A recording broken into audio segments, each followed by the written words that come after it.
कहो कि ए अल्लाह, ए बादशाही के मालिक, तू जिसको चाहे बादशाही बख्शे और जिससे चाहे बादशाही।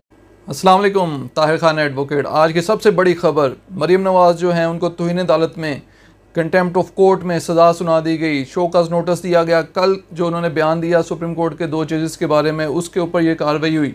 ऐसा आप सुनना चाहते हैं? ऐसा अभी तक हुआ नहीं है, और ऐसा होने से मामला मज़ीद ख़राब होंगे। जो आइन के मुताबिक इलेक्शन होने हैं 90 डेज़ के अंदर, और सबसे ज़्यादा ज़रूरत पाकिस्तान को इस वक्त इलेक्शन की है, उससे मामला पीछे हट जाएगा। ऐसा ही वो चाहते हैं, तभी ये सब कुछ हो रहा है कि मौक़िफ़ जो है, वो जो सोच है लोगों का, जो फोकस है अदालत का, जो फोकस है वो हट के मेन फोकस उससे हट जाए, इलेक्शन से हट जाए मैटर। अब जो कार्रवाई हुई है, आज की जो कार्रवाई हुई है, उसमें तीनों पार्टियां जो हैं, पीपल्स पार्टी, नून लीग, JUIF, जो उनकी तरफ से ये मौक़िफ़ पेश किया गया। जॉइंट PDM की तरफ से पढ़ के वो सुनाया गया कि उनको एतराज़ात हैं 2 जजेस के ऊपर, ठीक है। उसमें एजाज़ुल एहसन साहब, जस्टिस एजाज़ुल एहसन साहब, जस्टिस मज़ाहिर अली नकवी, इनको अलहदा कर दिया जाए। फ़ारूक H नाइक जो है उनकी तरफ से पेश हुए पीपल्स पार्टी की तरफ से। जॉइंट उन्होंने स्टेटमेंट सबकी तरफ से ये दी है, पढ़ के सुनाई है। और लार्जर बेंच की उसमें रिक्वेस्ट की गई है। इसमें भी पूछा गया जज साहब की तरफ से, जस्टिस साहब की तरफ से, कि 15 रुकनी बेंच अगर बनाया जाता है, उसमें भी ये जजेस होंगे तो उस पर क्या राय होगी। तो उन्होंने कहा कि ये पूछ के हम पार्टी से बताते हैं। तो ये सारी कार्रवाई हुई, और 11:30 के लिए, मंडे के लिए 11:30 बजे सुबह ये समाअत मुलतवी कर दी गई है। और जो सारी कार्रवाई है, देखें इसमें नज़र आ रहा है कि अब जल्दी फ़ैसला होने वाला है कुछ। और जो मरीम नवाज़ साहिबा हैं, उनका जो कल का बड़ा हाश बयान था, उसके ऊपर पहले वीडियो में बात मैंने की है, लेकिन जो इस वक्त जजेस हैं, मेरा ख़्याल है वो अवॉइड करेंगे और इस चीज़ से, क्योंकि उनका मेन फोकस जो है इस वक्त मुल्क में इस्तेहकाम लाना है कि वो इलेक्शन हो आइन के मुताबिक। पहले भी उन्होंने जो फ़ैसला किया जब इमरान खान साहब को हटाया था, उस वक्त जो पहले सारी चीज़ें गैर कानूनी हुई थी, जिस तरह ख़रीदो फ़रोख्त की गई, लोटे सारे बाज़ार में आ गए, फिर कोर्ट ने फ़ैसला किया, लोटे भी सारे फ़ारग हो गए। लेकिन जब उस वक्त इमरान खान साहब सीट से हटे थे, उस वक्त वो आइन के मुताबिक ही कोर्ट के सामने जो मैटर था, उसमें तो आइन के मुताबिक ही हुआ। वो बेंच भी सेम था, ये भी बेंच सेम है, मतलब जजेस वही हैं, लेकिन उसके ऊपर जो है बड़ी खुशियाँ मनाई गई थी। लेकिन जो है अब जो है वो एतराज़ात उठाए जा रहे हैं। उनका एक मौक़िफ़ ये भी है कि ये सू मोटो जो स्टार्ट हुआ है, उसमें ये 2 जजेस ने ही लिख के दिया है, इस वजह से इनको बेंच से अलहदा होना चाहिए। ये मंडे को कार्रवाई होगी, इसके ऊपर मज़ीद देखते हैं सुप्रीम कोर्ट क्या करती है।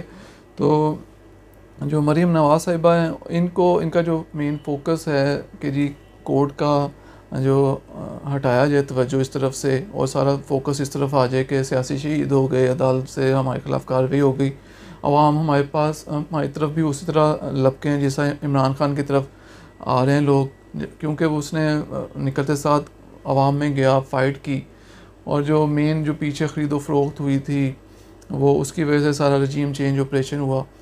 तो वो ये चाह रहे हैं कि हमारी तरफ भी अवाम का जो आ जाए, तब इलेक्शन में जाया जाए।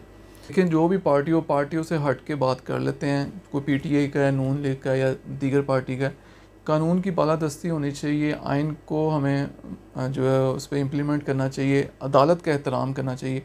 अब इमरान खान साहब ने जो उस वक्त स्पीच में जो बात की एक ख़ातून जज साहबा के बारे में, बाद में जाकर उन्होंने माफ़ी भी मांगी, तो उसमें जो उनका मेन मकसद ये था कि उन्होंने कोई गलत डिसीजन दिया तो उनके ख़िलाफ़ जो प्रॉपर तरीक़ाकार है वहाँ पे कार्रवाई करेंगे, कहने का मतलब ये था। लेकिन जलसे में नाम लेना, ये वो सारा ये तरीक़ाकार नहीं था, जिसकी वजह से उनके ख़िलाफ़ ये कार्रवाई हुई। लेकिन दहशतगर्दी के पर्चे भी दिए गए, तो इन्हें अदालत वगैरह भी हुई, लेकिन उन्होंने जाके माफ़ी मांग ली, ठीक है। इससे जो है वो एक जो उनके जो सपोर्टर्स हैं, उनके जहन में आता है कि नहीं यार, लीडर जो है बेशक अग्रेसिव एटीट्यूड उसका है, लेकिन कोई गलत चीज़ हो उसके ऊपर माज़रत भी कर ली जाती है। तो इस तरह से इज़्ज़त बढ़ती है लीडर की। अभी मरीम नवाज़ साहिबा ने इस तरह से बात की है, तो उनके जो सपोर्टर्स हैं उनको सोचना चाहिए, हमारे अदारे हैं, अदालत है, उनके ऊपर इस तरह के इल्ज़ामात नहीं लगाने चाहिए। हाँ जी, और क्या ही अच्छा हो कि सारी पार्टियां इस केस में मुत्फिक हो जाएं और इलेक्शन की कोई डेट एक आधा महीना आगे भी हो जाए, लेकिन सारी पार्टियां मुत्फिक हों और स्टेबिलिटी आए पाकिस्तान में, ये लड़ाई झगड़ा ख़त्म हो। अब इस हुकूमत ने देखें 10 महीने में आते साथ फोकस एक ही रखा है कि जी अपने केस ख़त्म हो और जो है वो दूसरों को दीवार के साथ लगाया जाए, बदले लिए जाए। अब जैसे लास्ट स्पीच में भी उन्होंने, मरीम नवाज़ साहिबा ने जो है बहुत ज़्यादा तनकीद का निशाना बनाया जनरल को और अदालतों को। तो उनका है कि नवाज शरीफ का भी उन्होंने हवाला दिया कि उसे नाअहल किया गया। गुस्सा उन्हें ये है और आवाम पे गुस्सा निकल रहा है महंगाई की सूरत में। तो अल्लाह ताला जो है वो बेहतरी करे पाकिस्तान के लिए। एक पेज पे सारे लीडर आ जाएं, सारी पार्टियां, और मुतफिक राय से एक जो है कोई डेट अनाउंस हो, उसके ऊपर इलेक्शन हो, स्टेबल हुकूमत आए, पता हो कि 5 साल चलना है, और सारे मुल्क में इकट्ठे इंतखाबात हो जाएं तो सबसे बेहतर है। और अगर ऐसा मुतफिक नहीं होते तो फिर कानून के मुताबिक, आइन के मुताबिक 90 डेज़ के अंदर अंदर KPK और जो है पंजाब में इलेक्शन होने चाहिए। और लग भी ये रहा है कि अदालत का फोकस ये होगा कि जो अगर सारे एक पेज पे आ जाते हैं ठीक है, नहीं तो फिर 90 डेज़ से अबव तो नहीं जाया जा सकता।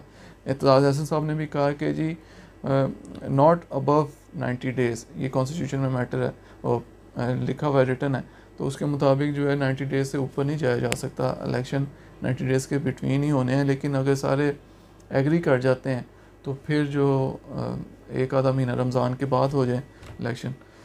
आप सुनते हैं, आप बर्दाश्त करते हैं, आपका शुक्रिया।